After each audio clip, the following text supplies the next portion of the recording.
church mother in a church hat clap. Man, that sure gave her color purple coming back clap. When that whole week beat you up and stress you, but you hear that organ playing and remind you of your blessings. And on another note, she just hit another note. Chills down my spine, got me crying, make me overload. You don't know about it though. Old school church hymns, deacons get the humming, now the drummer finna burst in. Lordy, Lordy, Lord. Can you hear me now? Church close, sweater, you don't care, you just get it now. Testify how we made martyrs out of these fathers and rose up all of his daughters to glorify him with honor. Man, I swear Thomas Jones with her head did. Now it's flying everywhere, she don't care what her head did. She an egg, yeah, caught up in the egg, yeah. Probably why she clapping like Jesus just reappeared, yeah. Give me that God Almighty, that good old Bible, that old school doctrine. Give me that truth for the body, ain't nothing new about it, but it's still full of power. Church clap, let me hear the church clap. Church clap, let me hear the church clap. Church clap, let me hear the church clap. Yeah, let me hear the church clap. I wanna be the type of dude to get the Lord on his feet. I wanna do the type of shows that the Lord wanna see. What I mean, if I can make the whole church clap, it ain't a clap in the heavens, then that clap's just a clap, clap. For his son glorified, sin mortified. The Holy Spirit going word, that truth ain't watered down. It's sound doctrine, gets birthed in the common now. Nothing wrong with singing loud, but that ain't where the power's time. On the church has been clapping at weak sermons, leaving the weak hurt. No one's changed by Sunday service. We need discernment, check what you be affirming, cause the church can be full of members but empty in conversion. Preach the gospel and stand back, look for changed lives, not for hand claps. Love people well, oh they can't stand at the church, just the church with the words where we stand at. Give me that God Almighty, that good old Bible, that old school doctrine. Give me that truth for the body, ain't nothing new about it, but it's still full of power. Church clap, let me hear the church clap. Church clap, let me hear the church clap. Church clap, let me hear the church clap. Church clap, let me hear the church clap. Come on. All right. Move with Can you hear me? All right. If you can hear me, grab a seat, gentlemen. Thank you. If they get disruptive, I'll just spread them out. It's fine. And I'll spread them out when they get disruptive. All right. For those that are here tonight, I just want to say congratulations for weathering the cold. If your parents forced to drop you off, I'm sorry, but congratulations, you weathered the cold. But I have a challenge for tonight. I have a challenge because I love the game Follow the Leader. The games, Simon Says. I love games that involve somebody giving direction and somebody having to follow, especially when they're goofy instructions and you can make them look like a fool. I love those kinds of games because I am the oldest of 4 brothers, or you might have heard me talk about my 3 little sisters. Yes, they are brothers, but they cry more than brothers do. So yes, I call them my sisters. If you're watching these, quit crying. I'll quit calling you a sister. But tonight, I want a high school guy and a high school guy, so 2. And I want a high school girl and a high school girl, 2. And a middle school guy and a middle school guy, there's 2. And a middle school girl and a middle school girl, there's 2, because this is what we're going to do. High school guy and high school guy is not going to be teamed up. I'm going to spread you out where you have a different pairing because we're going to play the game Simon Says. And here's what's going to happen. The Simon or Simona will have a mic. And she is going to, or he is going to, as quickly as he can, get the other person to break the instruction. And I'm going to time them. And the one who gets the longest time of following the leader, so that means high school guy, if you get your girl, say you get a middle school girl and you get her to get out in 5 seconds, and then the middle school girl gets out, and the high school guy, and all of that, and the high school guy lasts 15 seconds, we're going to add a little bit more to the party that is owed Right now, we have parties owed to the high school girls. That was one of them at the Christmas party. And middle school boys, correct? It's high school girls and middle school boys. Now, there's a budget for these parties. So I will add $25. And you're like, that's not that much money. In church party, it is. Because you get 50 from me at a party. So I am adding 50% onto it if you win. So high school girls, if you win, you're going to get an even bigger party. Middle school boys, if you win, you're going to get an even bigger party. High school guys, we're going to work on getting you that party. And middle school girls will work on getting your party. But I need a high school guy to the stage. Just the first one. There, so slow. Look at that. Luke Cloud already there. Boom. I need a high school girl. High school girl. A high school girl. I need a middle school boy. I got a middle school boy, and I need a middle school girl. All right. Germs, come here. You're my middle school boy. You're going to give the instructions. Just stay right here in front. Stay right here in front. I need a high school guy to give instructions. You have to talk clearly. You can't just blah, blah, blah, blah, blah, blah, blah, blah, blah. Cody, come up here. I need a high school girl to give instructions. Girls, you're going to get to boss potentially the high school guy around. High school girls, somebody. Middle school girl. All right. Oh, I got a middle school girl right here. I need a high school girl. Somebody that can talk really fast and get somebody else. All right. You're going to go right here. You're going to go right here. This is your partner. You're going to go right here. This is your partner. You can, Germs, you can stay right there. Come right here, Samantha. No, I can't do high school and high school. Flip, flip, flip. Germs, you go here with the high school. Samantha, you come here.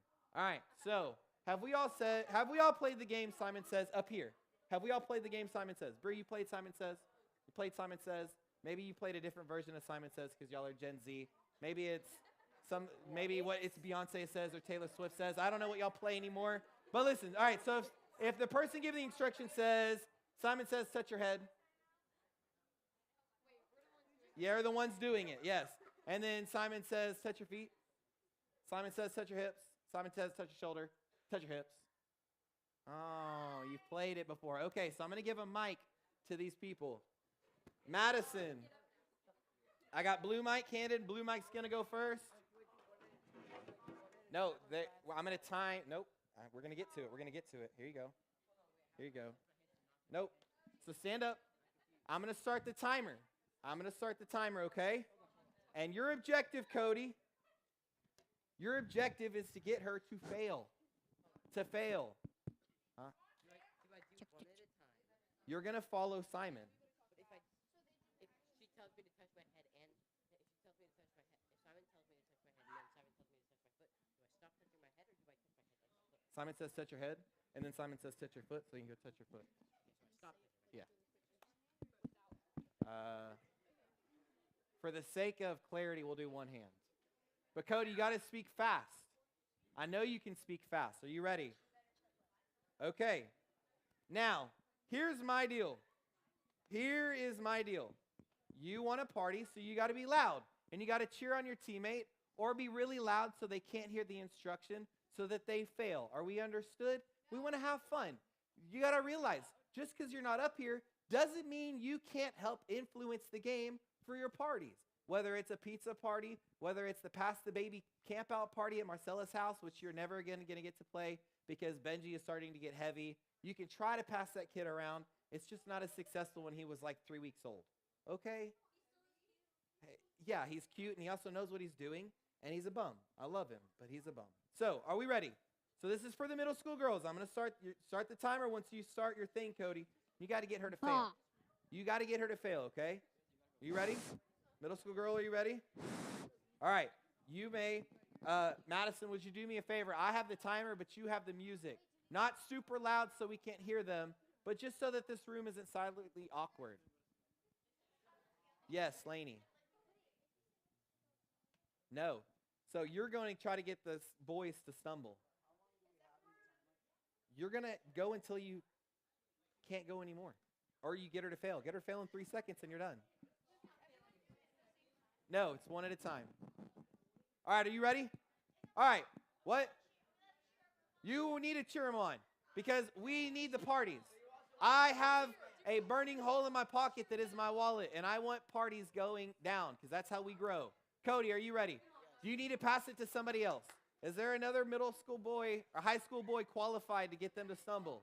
I can do it. You got it. Okay, Madison, start the music. Cody, go. Simon says jump. Simon says raise your Simon says raise your right arm. Simon says raise your left arm.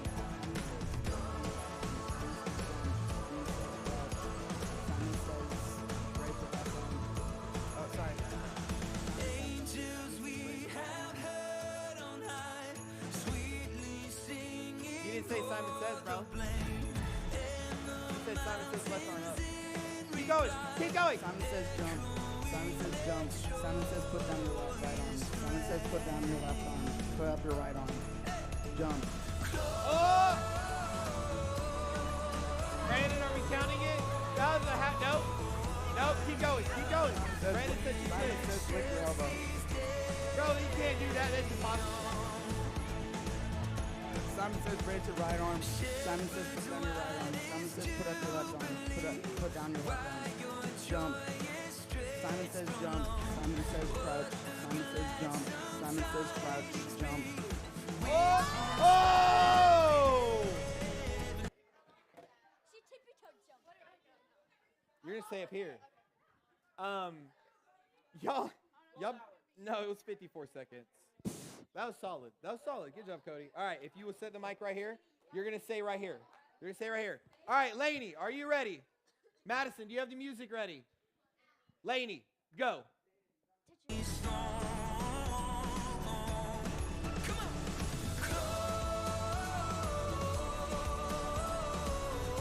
Lainey, close to your mouth, close to your mouth. Simon says touch your shoes. Simon says touch your shirt. Touch your shirt.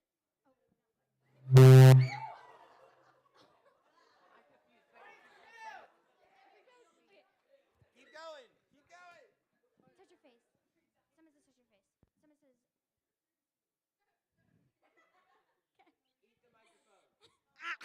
Simon says touch your nose. Simon says touch your nose. Simon says put your hands up. Put your hands down. Put your hands down. Simon says put your hands down.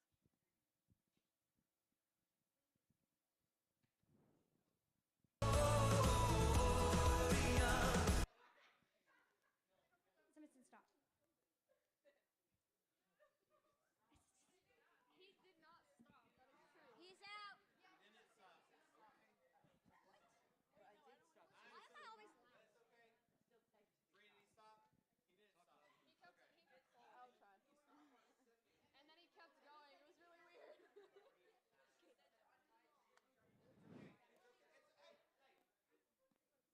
It's okay. It's just a demonstration. It's fine. Guys, you're at 49 seconds. Good job, Lainey. It's okay if you'll put the mic down. And then, girls, you're in it. But Samantha, I don't want to. you don't want to do it. I need a different high school girl. Give me a high school girl that is quick. That is quick. I need somebody that can be quick, talk fast. She'll do it. Get one of your leaders. She'll do Get Brooke up there. Brooke will get him. Get Tatiana. Tatiana will get him. I need a high school girl to get up here. Marcella's got it. Oh, okay. She's going to say it in Spanish. Good luck. She's going to say, Simon says, and then you're done. Oh, maybe, okay. Marcella, he says he knows Spanish. Get him. Okay, No. let's see. Ready? We ready? Okay, Simon says, touch your head. Simon says, jump around. Stop jumping. Simon says, stop jumping. Put your arms down. Simon says, turn around. Simon says, jump on one foot. Simon says, stop. Simon says, put your hands down. Simon says, put your foot down. Touch down. Simon says, touch your ear. Touch your ear. Simon says, touch your ear. Simon says, touch the same ear with your other hand. Simon says, put your hands down. Touch your nose. Simon says, turn around. Simon says, squint your eyes. Simon says, don't smile. Sorry, Albert. Simon says, touch your knee. Simon says, touch your knee. Simon says, touch your feet. Simon says, touch your heels. Simon says, stand up. Simon says, touch your eyebrows. Touch your nose. Simon says, touch your nose. Simon says, touch your eyebrows. Touch your nose. Simon says, touch your ears. Simon says, touch your shoulders. Touch your belly button. Simon says, touch your head. Simon says, All right, I'm calling it. Germs, you have a minute and a half. No, if Bree gets to a minute and a half, we're gonna do something different because Luke's locked in. Bree, are you ready? Sure. Germs. How do I turn the microphone on? It's not working.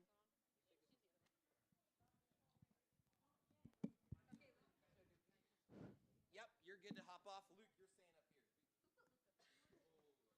The boys want.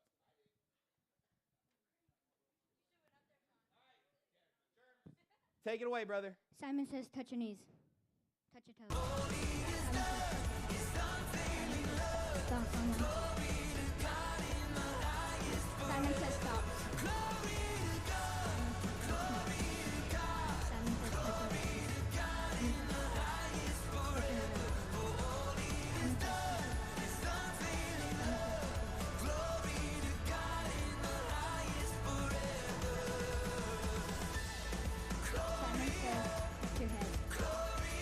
Simon says, turn around. Simon says, put your hands down. Simon says, turn around.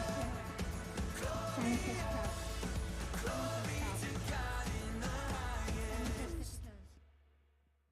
Simon says, stand up. Simon says, touch your hips. Simon says, touch your ears. Put your hands down. Simon says, put your hands down. Touch your nose. Simon says, touch your nose. Simon says, touch your eyes. Simon says, touch your eyebrows. Simon says, touch your head. Simon says, touch your ears. Put your hands down. Simon says, put your hands down. Simon says, touch your toes. Simon says, touch your knees. Simon says, put your hands up. Simon says, hop on one foot.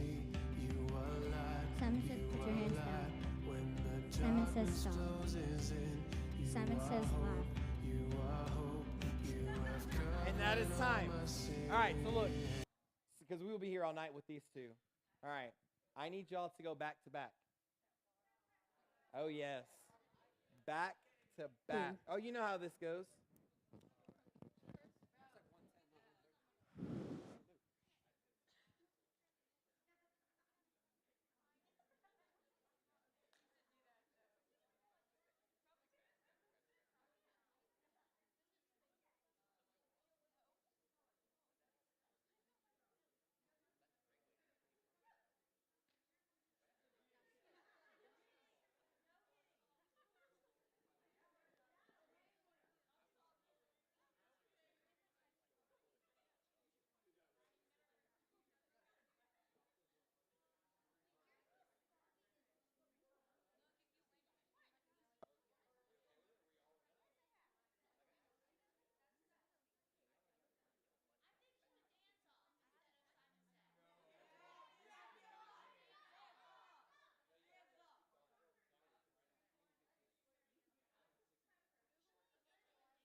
I like it. This is why I love student ministry. For those that don't know, they decided to call a truce and both gained towards their party. But here's the deal. In poker, if you fold, the whole table folds before the person that's still betting has shown their cards, they don't have to show it. So if Luke and Bree want to tell the high schoolers what they won, then they can tell you. But I'm not going to tell you on stage. You can find out later. But we're going to go into this. Listen, we're going to go into this. First off is D now. All right? I'm taking 30 of y'all. Is how many we reserved. Do what? I have 16 spots left. But if we get a mass sign up to go, we need it now, not later. If you try to sign up right before and I have no spots, I can't do anything about it. If I get 40 to sign up tonight and I got to send an email, there's something we can do about it. So if you want to go to D now, I need you to sign up tonight. And here's why. Here is why. Is because Mount Lebanon, where we're doing D now, is literally, boys, I'm going to tell you this one time and then I'm going to split you up. Back row boys. This is your one warning. And then I'm splitting you up. If you are going to camp, this is a preview of what's to come. Camp is going to be awesome. D now, it's an entire weekend away from your parents. That's why I would have gone. In high school, I got to go to one camp. One camp. It was free for me. I went to camp. It was awesome.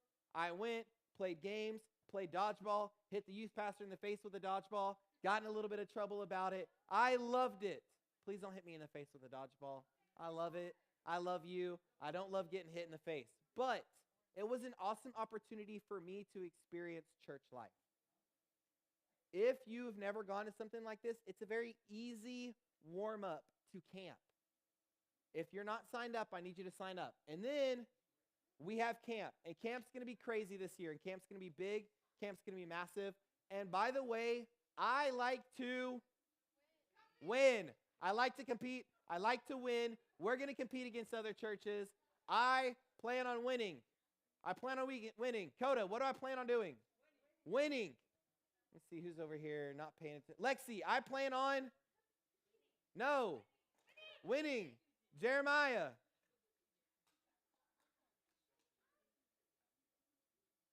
Nobody's even listening. I'm just saying names at this point. They're not even paying attention. Cody, I plan on. Gavin, I plan on.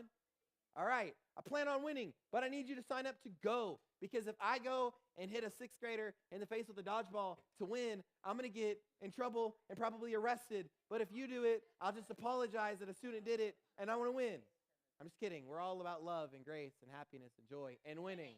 I love it. I love it. This is youth ministry. It's okay to say we want to win. I want to win. All right? We want to win. That being said, we are going to go into a new semester. Now, every fall we've talked about what? What do we teach in the fall? The gospel. So last year we did, this was a couple weeks ago. Okay, thank you. You were paying attention. We went through Luke. The year before we went through Mark. So this fall we're going to do, look at you, Logan. You just know your Bible. I love it. So then the next year we'll do, Matthew, because we're going to circle back to the beginning gospel. Look at you, Lexi. You got it. You got it. So in the spring, we are going to, for the next 3 years, teach through Anchored. Now, I'm going to use a big churchy word. You might not understand what it means. But I love apologetics. I love apologetics. If you don't know what apologetics is, put your hand up. It is okay to put your hand up if you don't know what apologetics is. Here is the easiest way for me to explain it to you. It's the public defense of the faith. It is the easiest way to explain it. I want to know the who, what, when, where, why of the Bible, of God, of who he is, of his character, of creation. Now, granted, not everything is as black and white as we would like it. But there are certain things that we have to stand up in boldness and in faith and defend. And I love that. But for you to be able to do that, you must be equipped. And you must be taught, and you must be trained, and you must be ready at all moments to stand up and say, that is not true. That is not correct. That is not right, and defend it. So we are going to teach through 17 of these lessons. We have 3 years to do it because we only teach them in the spring. In the fall, we teach a gospel. So gospel-orientated fall and then apologetic-orientated spring. It's the easiest way to remember it for our students. Now, to do that, we are going to introduce something that is brand new. We've talked about this for years. Some of my leaders have seen the development of some of these things, but we've never put it out in the open, and that is the life of student ministry. Yes, it looks like the board game life, because just like in the board game of life, your walk with Christ is a journey. Your walk is a journey, and each one of these letters represents a key piece of how we should be in our journey. And so we have leadership. when it comes to faith, when it comes to expanding the faith, when it comes to sharing your faith, when it comes to interacting with your culture, we are leaders. But to lead, you must be willing to serve. You have influence. The church is supposed to have influence. But part of that influence and gaining influence is discipleship, pouring into others. Then there's fellowship. At times, we, as we are out and about, sharing our faith, pouring into others, praying for others, taking care of others, we exert ourselves. And you must come back to a place for fellowship. That is why when I hear Christians say, I'm a Christian, but I don't go to church, I don't question if they're a Christian, but I question where their heart is. Because you must be seeking fellowship somewhere if you are actively living out a Christian lifestyle. You have to be plugged in, poured into somewhere. It's like the Roomba robot. If it doesn't plug back in eventually, it's going to be dead somewhere. You have to plug in somewhere. And then the last one is evangelism. Ministry cannot only be done in the four walls. The church would not be the church if Peter and the other 10 disciples decided, you know what we're going to do? We're going to sit in the upper room forever. The church would have died within 40 years. You have to learn to take your faith and go outside of these walls. I'm glad that you bring your friends here. I want you to bring your friends here. I want you to fellowship here, boys in the front row. I'm going to split you up. We've already split you up a little bit. I'll split you up some more. You have to learn to take this faith outside. In your culture, in your work environment, in your schools, in your homes. You have to learn to be empowered by the Holy Spirit to speak with boldness and speak the truth. So we're going to talk about these 4 things over the next 4 weeks. Because as we go into the spring, as we go into the fall, as we go into 2025, if people ask you about your faith, about your church, about your walk, I want you to be able to say, this is the life of student ministry. Because you are student ministry. I'm not ACF student ministry. My leaders and me are not ACF student ministry. This building is not ACF student ministry. You are ACF student ministry. There is not an age requirement that congratulations, you're 18, here's your license, go share your faith. You are ambassadors. You are sharers of the faith, and you have to learn to walk in that. So here's what we do at church. You might have heard of our ecclesiology statement here at church, which is Acts 2, 42 through 47. It defines the early church, and I want you to listen. Everybody close your eyes, and I want you to listen if you've never heard this. This is what the church is supposed to be. So close your eyes, and I want you to tell me if this is a church that you recognize. I'm going to read this to you. You tell me if this is the church. They, so the early church, the disciples, they devoted themselves to the apostles' teaching and to fellowship, to the breaking of bread and to prayer. Everyone was filled with awe at the many wonders and signs performed by the apostles. All the believers were together and had everything in common. They sold property and possessions to give to anyone who had need. Every day they continued to meet together in the temple courts. They broke bread in their homes and ate together with glad and sincere hearts, praising God and enjoying the favor of all of the people. And the Lord added to their number daily those who were being saved. That is directly from the Bible. And I want you to look at me and tell me the church still does this perfectly today. No? Nobody does this perfectly today. Why? Well, it says they had everything in common. Is the church completely unified today? Nope. They sold their possessions and gave to everyone who had need. Does every church do that well today? No. There are stumbling blocks because we are people and we are led by people. Now, we would hope that our leaders are filled with the Spirit and led by the Spirit, but we are still people-led nonetheless. So what this means is when we read this on Sunday, our goal is to get back to that. We're not perfect. I'm not perfect. Your parents aren't perfect. Pastors aren't perfect. But our goal is to strive to get back to that, to strive to get back to Christ's heart for how he viewed the public. This was the early church, and this is what we teach here. And the reason I put this in front of you is because student ministry is not any different than the ACF Sunday ministry that is in here. I've heard it my whole life growing up. You have big church, and then you have youth group. You have big church, and you have kids ministry. Your big church. There is nowhere in the Bible that is going to show me a teenager does not get to share the faith. A teenager cannot share the gospel. A teenager cannot baptize. A teenager cannot disciple. Show me that. You are ministry. When you bring your friends to church, your ministry. When you talk about your faith, your ministry.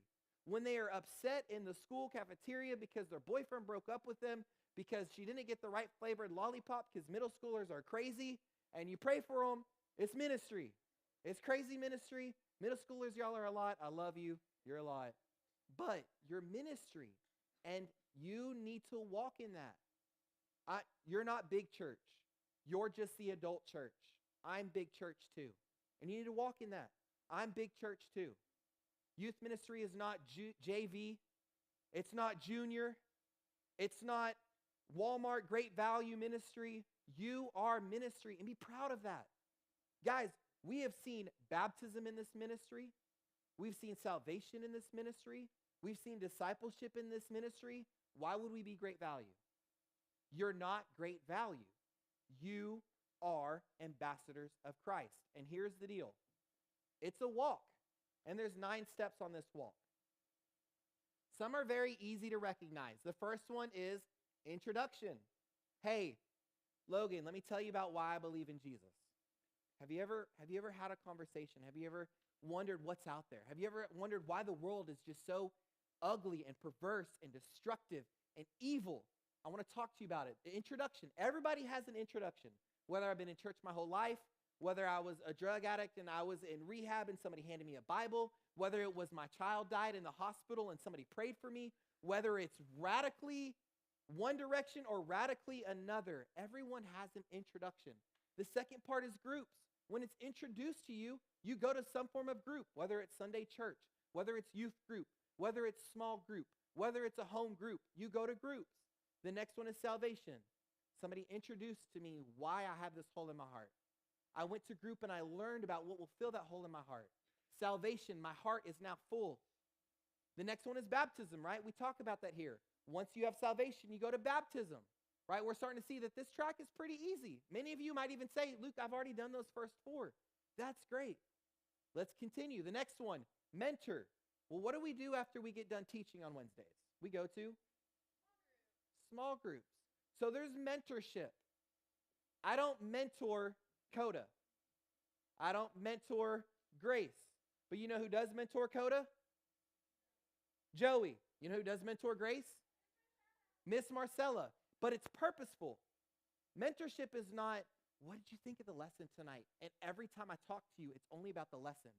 Mentorship is when I find out that you're dealing with suicide and your mom texts me and I call you and I'm like, hey, I'm coming to grab you right now. We're going to go get coffee and we're going to talk about it. It's where you text a leader at 11 o'clock at night because you're like, my home life is a wreck and I don't know what to do. When you have that relationship with your small group leader, it's no longer that's just my small group leader. They are my mentor. The next one is serving. Hey, if you serve on Sunday morning in the children's building, raise your hand. Congratulations, you're serving. Now we're going to start introducing some serving opportunity in students, but now you have the next step, step 6. Many of you could say, hey, I'm at step 6. Let's go. 3 more to go. The next one is partner. You're like, wait a second. What's a partner?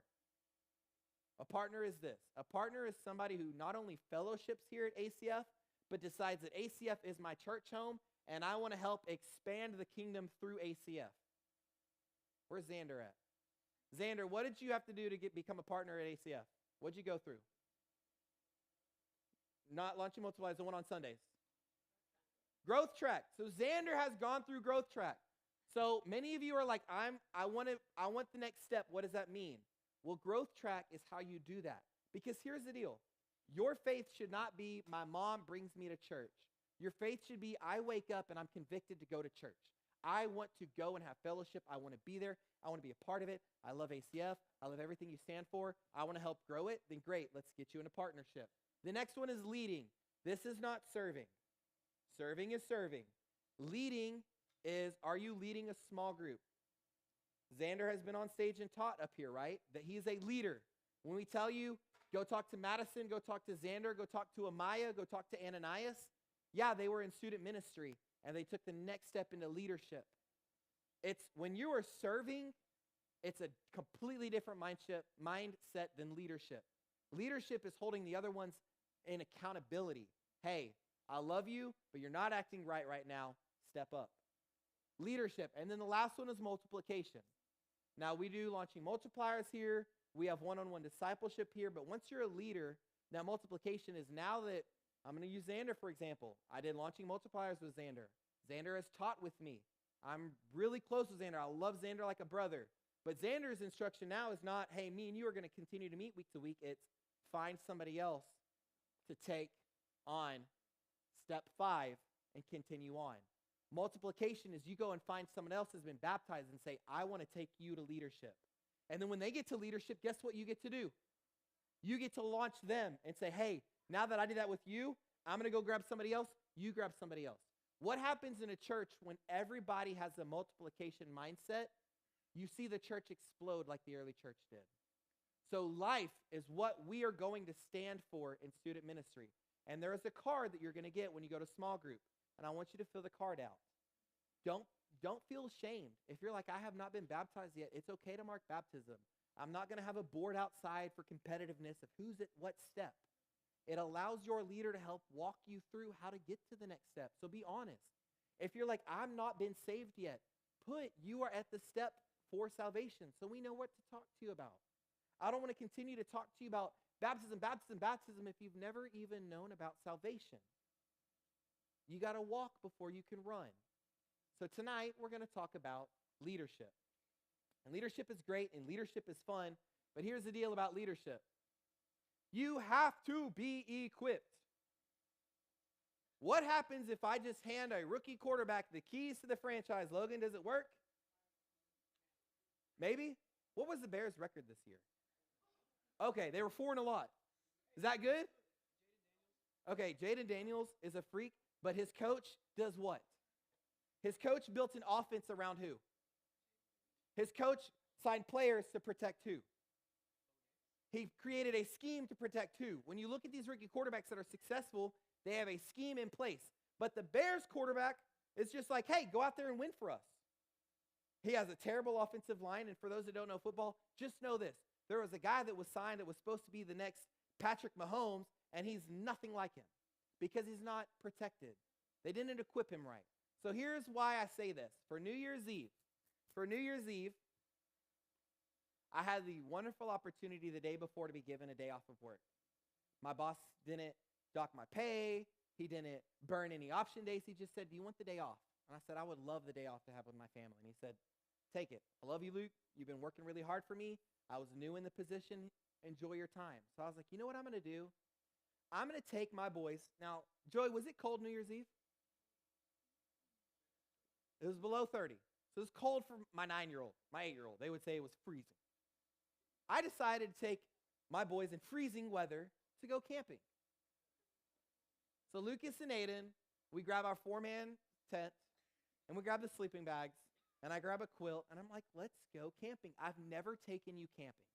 Pawpaw has taken you camping when he was still alive. Nanny used to take you camping. Daddy is not working for 2 days. I'm going to take you camping. Now, here's the deal. If I throw the tent out at the campsite and say, here you go, Lucas, set up the tent. Am I sleeping in a tent tonight? No. If I tell Aiden, my 8-year-old, who complained the entire time, Aiden, here's wood, here's flint, here's a matchstick, here's lighter fluid, build a campfire, I'm probably driving to the hospital that night, yes? Yes, because they have not been what? They haven't been equipped. They haven't been trained. They don't know what they're doing. I'm going to have a hole in a tent, and I'm sleeping in the cold, which means we're going home. So what did I do? Well, first off, I helped them build a campfire. Well, what do you do with a campfire? You make s'mores. So we have all the s'more stuff because why not? We're camping. What must you do if you go camping? Make s'mores. And if you're not a s'more person, I doubt you've ever gone camping because those go hand in hand. The second thing, what do you think I did? I set up the tent. Do you think I set it up by myself? No, because then what happens the next time we go camping? They expect me to do it. And then what happens the next time we go camping? And the next time we go camping.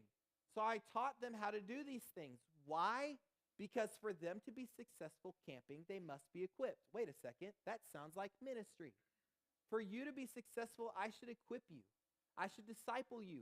I should walk with you and help you when you struggle. See, it was a personal and purposeful moment to teach and instruct my boys. It was a moment when I could help my boys be successful.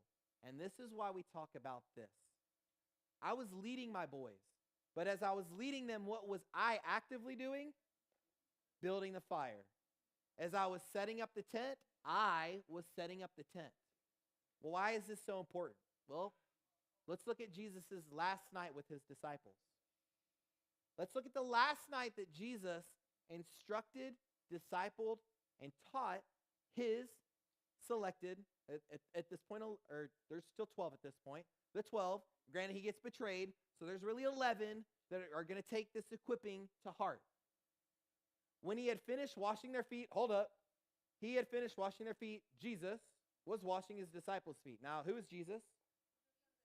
Son of God, finished washing the disciples' feet. Now, hold up. Shouldn't it be the other way around?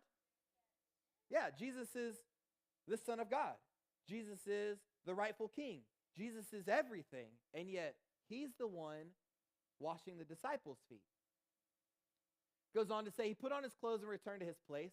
Do you understand what I've done for you? Now, here's the deal. When Jesus asks questions, what typically happens? People put their foot in their mouth constantly. So anytime you see Jesus ask a question, watch and see what's going on. So he says, do you see what I've done for you? So in my mind, I'm like, okay, yeah, I see what you've done for me. You washed my feet. Thank you, bro. Let's see what he goes on to further say. And Lord, and, he asks them, you call me teacher and Lord, and rightly so, for that is what I am. So first off, he says, do you see what I've done for you? So he makes them think, what did Jesus just do for you? Well, what did he do? Wash your feet. But then Jesus points to the title you've given him. You call me teacher and Lord.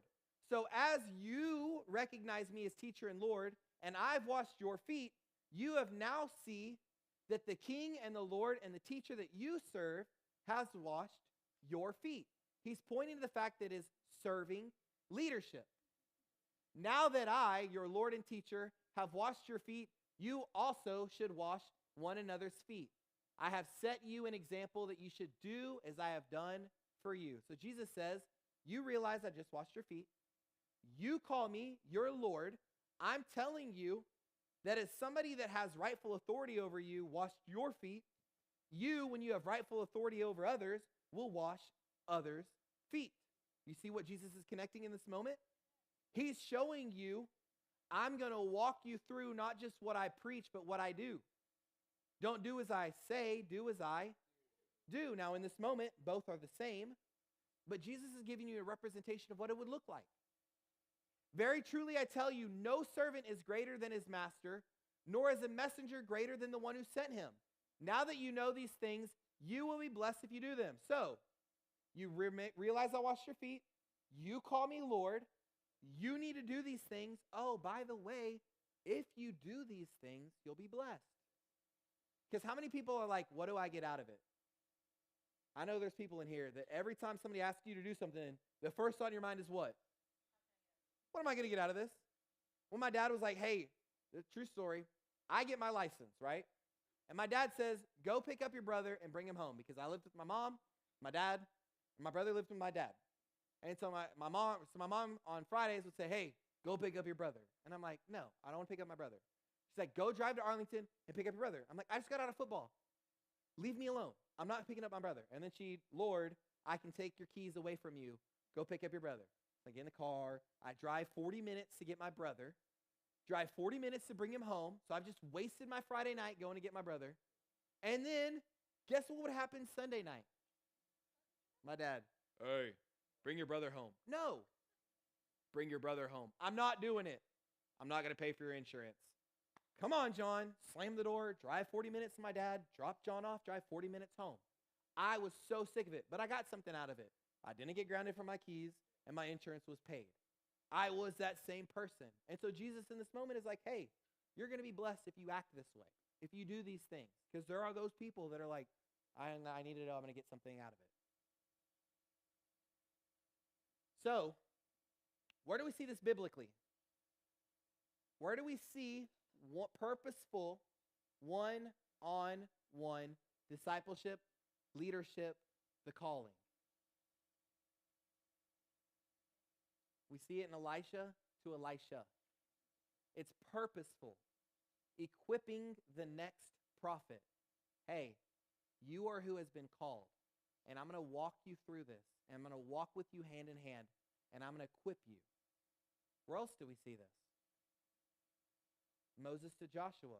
Hey, you're the next leader in charge of our people. You're him, and I want to equip you and teach you and train you. Well, here's why these two are so important, Elijah and Moses. These two are extremely important. This was modeled to the disciples, followed by the early church, yes? Jesus said, do these things. Biblically or culturally, the Old Testament, we do these things. So you taught me these things. You teach me these things. Now, we're going to act in these things. Well, how do we see that? Well, Jesus to the public. He taught, he spoke. He told them what was to come. He told them of the fulfillment. He told them of salvation. He told them of these things to all of these people. But did he disciple all of these people? No. What did he do? He called 12 men to disciple. That next step, that next purposeful step. This is like church. We're called to go out in the public and share our faith and share the good news. But there are times when you need to be discipled and equipped, right? And so we have the church. We love the church. We want to come to fellowship together and sing together and worship together and tithe together and live together. But there's another group in that. Well, is youth group the smallest group we have? Nope. What do we go to after the lesson? Small groups, an even more purposeful group. Well, did Jesus have a small group? He had his inner circle. The ones he even trusted even more so. Hey, it's the next step. It's the next level. Get ready. Well, here's the deal. Jesus takes them to a mount. He takes his inner circle to the mount, and there's two people that stand next to Jesus. Who do you think those two people are? Nope. There's two people that come besides Jesus. Moses and wait, didn't we talk about them already?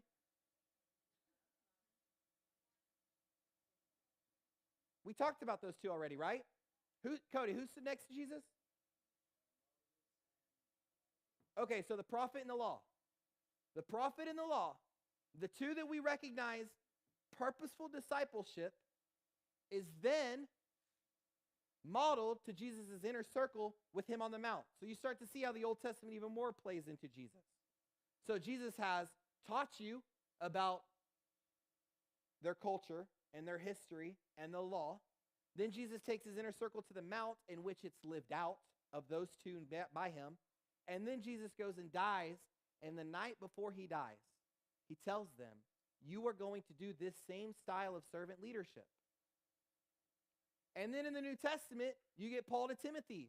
Yet again, another man pulling another man aside and saying, I'm going to be even more purposeful with you, to call you into deeper waters, to challenge you in your faith. And here's what he writes to him, 2 Timothy 2:2. And what you have heard from me in the presence of many witnesses, entrust to faithful men who will be able to teach others also. Paul told Timothy, this is our culture. This isn't something that happened a couple times in the Old Testament. This isn't something that just Jesus did. This is something you need to be doing. And if you were honest, could you look at me and say, that's what I am currently doing?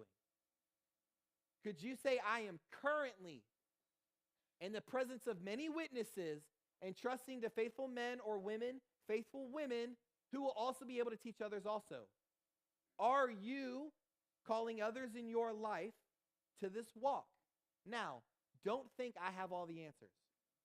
Don't think I've been perfect. Because here's the deal. I'm going to show this picture. All right. Obviously, you know, I'm the one in bottom right. And we got Joey. And who's that behind us? Pastor Sean. This is why I talk about this. Before I came to ACF, I had an alcohol problem. I was a driver at UPS, and when I wasn't driving, I was drinking. And when I wasn't drinking, I was driving. I had a cussing problem. I had an anger problem. I put a hole in the wall. It was not good. I was not healthy. And my wife recognized that and said, we're going to go to church. And I was like, okay, whatever. I'll take you to church.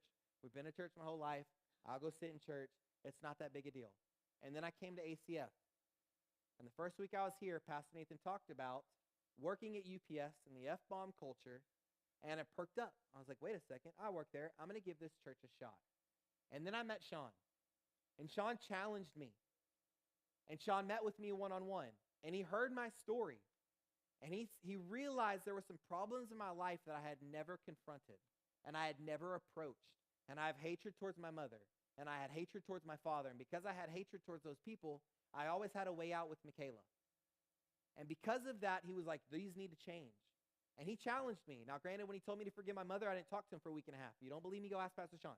Say, what happens when you told Luke to forgive his mother? He'll tell you. He didn't talk to me for a week and a half. I didn't go to church on Wednesday. I didn't go to church on Sunday. I didn't go to church on Wednesday. And then the next Sunday, he was like, where have you been? And I was like, I don't want to talk to you. And he was like, what do you mean? And I said, I really am upset that you told me to forgive a woman that is not seeking redemption and forgiveness. And he was like, it's not for her, it's for you. And challenged me. But here's the deal. If you would have told me in that moment that 7 years later I would be able to stand before students and do what my passion is, which is to preach to students, I would have called you crazy. I would have used a lot more colorful words because I had a very bad cussing problem, but colorful words would have come out nonetheless because I would have not believed you. Joey was right behind me, and me and Joey have grown a lot, and we've been through a lot. And I tell you right now, out of any guy that I would take a bullet for, and I love my brothers, Joey is who I'm taking a bullet for. Because Sean called us into ministry at a time we probably shouldn't have been called into ministry. But he walked us through it. He recognized the end goal. Not who we thought we were, but who God called us to be. And it was hard. It wasn't easy. But you look 7 years later, and Joey's going to camp with us. We've been in ministry for 7 years, or like 6 years, because I had a really long time when I had to be fixed, because I was very broken. But our pastor calls us to these things. He saw the end result. When we tell you we love you, we might not love who you currently are being right now. Sometimes you're knuckleheads. But we see the end goal. We see where God has gifted you, where God has called you, and we want to walk with you to that point. And you're never completely there, and you're never finished on your journey, but every day you should be getting closer and closer and closer to living a life that edifies Christ. This is why I put this picture up here. See, us at ACF, we seek to model the early church and the disciples. Well, how do we know this? Student camp. This is our time when we are called, where we pour into each other, where we take time away from school, we take time away from work, we take time away from culture and pour back into each other, to equip each other, to challenge each other. I love camp. This is one of my favorite weeks in the whole year. I love it. It is my favorite week. I look forward to it more than hanging out with my family because my family is crazy and fights break out with my family. We haven't had a fight break out here yet. If it does, we're going to have problems. But we see this in students. But what would it look like if our youth group didn't just walk this out on Wednesdays? Didn't just walk this out at D-Now? Didn't just walk this out at student camp? But we walk this out with every fiber of our being. What happens when it comes to the life of ACF students? We recognize that the first part of life is servant leadership. If you say, I am plugged into the life of ACF students, I'm going to ask you, where is your servant leadership? Where are you serving? It's great to be poured into, but where are you pouring into others? And there's options on campus. I would love to see students as greeters on Sunday. That is not an adult-only job. If you want to know, can you do it as a high schooler? Ask Seth. His older sister has been a greeter for like 4 years now. All through high school, she has been a greeter. And she's one of my favorite greeters because she dances during worship time. She's the only person I feel like in this church at times that dances to worship. And she's getting her groove on. I'm sorry, Tatiana. Well, she's dancing as I'm walking in. Like, I'll see Lily, and she's just doing her thing, and I'm like, oh, let's go, Lily. Like, it's worship time. Let's go, and I get pumped and I get excited because that is Lily's moment to lead and to serve. If you serve in the kids' building, that is your moment to lead and serve. For my upperclassmen, Sam's done it, Ryland's done it, Xander's done it, taught from stage. There are so many opportunities for you to be a servant leader, but all you have to do is stand up and ask. I want to serve. Great. Let's plug you in. And you're going to talk about that tonight as we go to small groups. So go ahead, break out, and we're going to talk about servant leadership.